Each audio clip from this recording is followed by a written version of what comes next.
জন্তুটা আমরা কোন ধরনের জন্তু কিনব? মোটা, তাজা, বলিষ্ঠ, এইভাবে দেখিয়া কিনব। গরুর যদি কোনো ত্রুটি থাকে তাহলে ত্রুটিওয়ালা কুরবানি অনেকটা বৈধ নয়, জায়েজ নয়, আর কোনটা জায়েজ আছে। এর আলোচনা তো অনেক লম্বা।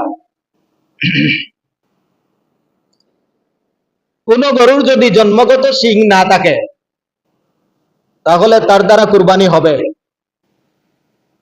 কোন গরুর জন্মগত শিং নাই, এটার দ্বারা কুরবানি হবে। কিন্তু শিং ছিল, বাজারে আসার আগে লড়াই করিয়া শিং ভেঙে গেছে, অথবা আপনি কিনিয়া আনার পরেও দেখা যায় টাকের ধাক্কায় আপনার 1 লাখ টাকার গরুর শিং ভেঙে গেছে। গরু তো এখনো পুরা জায়গাত আছে, কিন্তু আপনার কুরবানি আদায় হবে না। কথা বুঝে আসছে? কত বড় দুর্ঘটনা! 1 লক্ষ টাকা দিয়ে গরু কিনছেন, আর রাস্তায় হয়তো টাকের সাথে ধাক্কা খাইয়া নাই টাকে উঠাইছেন, এর সাথে ধাক্কা খায়, গাছের সাথে লড়াই করছে, করিয়া যদি আপনার ওই জন্তুটায় শিং ভেঙে ফেলে তাহলে তার দ্বারা কুরবানি হবে না।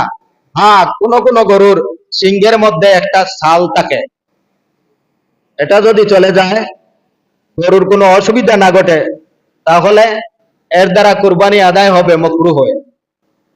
এই কারণে অনেক মাসআলা আছে, আমাদেরকে খালি মৌখিকভাবে বললে আর আপনি সিদ্ধান্ত দিলে হবে না, বরং ওই মাসআলা যখন গরুটার শিং ভাঙ্গা হয়েছে তখন কোন যোগ্য আলিমকে নিয়ে আপনি দেখাইতে হবে যে এর দ্বারা কুরবানি আদায় হবে না হবে না, আদায় হলেও কি মাকরুহ হবে না মাকরুহ হবে না, এইগুলা সেই প্রেক্ষাপটে স্বয়ংসম্পূর্ণ সশরীরে উপস্থিত হয়ে হুজুরে ফতোয়া দিতে হবে, নতুবা হালালেরটা হারাম করিয়া দিবেন, হারামেরটা হালাল করিয়া দিবেন।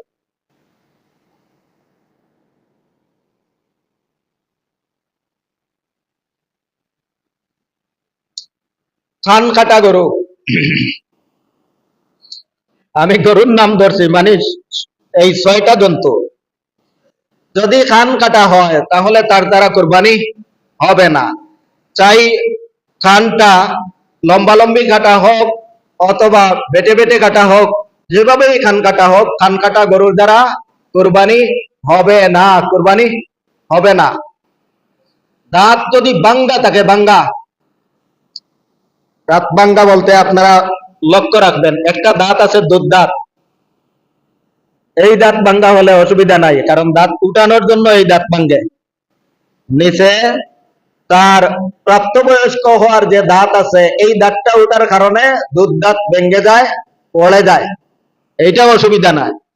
কিন্তু তার প্রাপ্তবয়স্ক হওয়ার 3 বছরের গরু, 4 বছরের গরু প্রাপ্তবয়স্ক, ওই গরু প্রাপ্তবয়স্ক হওয়ার পরে যে দাঁত আছে ওই দাঁতটা যদি ভেঙে যায় তাহলে তার দ্বারাও কুরবানি হবে না।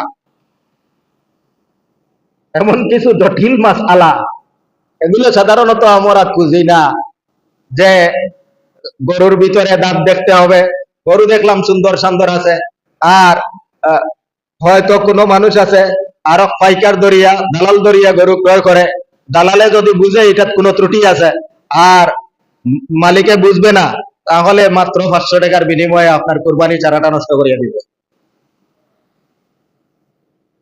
বুঝতে পারছেন? বাংলাদেশের মানুষ তো বেশি টাকায় বিকে না, চা 1 কাপে বিকে।